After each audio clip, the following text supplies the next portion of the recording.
दोस्तों ये एक छोटे से कद की भैंस है, मुंदरी इसका नाम है। और इसके भी 2 थनों का दूध निकाला जा रहा है। 2 थन बच्चे के लिए छोड़े हुए हैं। 2 थन बच्चा गालिबन पी गया, तो अभी देखते हैं क्या रिजल्ट आता है इसका भी।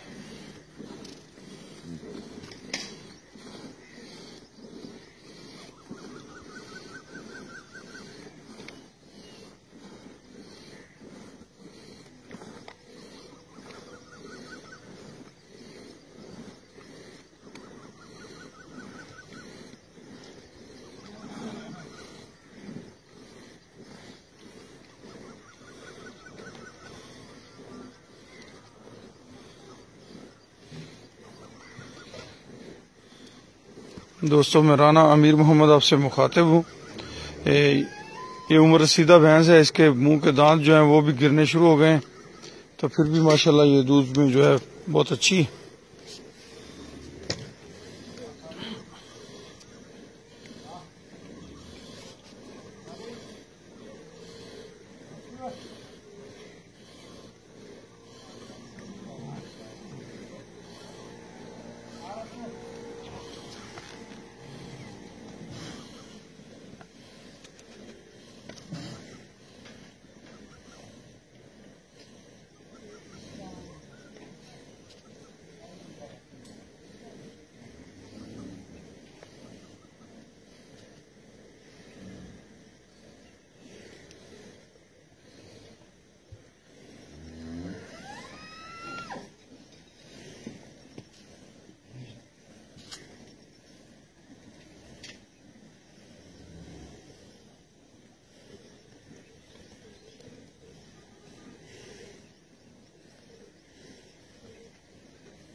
पूरा बाल्टी बदला है।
नहीं, सब दोस्त पड़े माशाल्लाह अल्हम्दुलिल्लाह। अच्छा दूध दिया इसने अल्हम्दुलिल्लाह जी।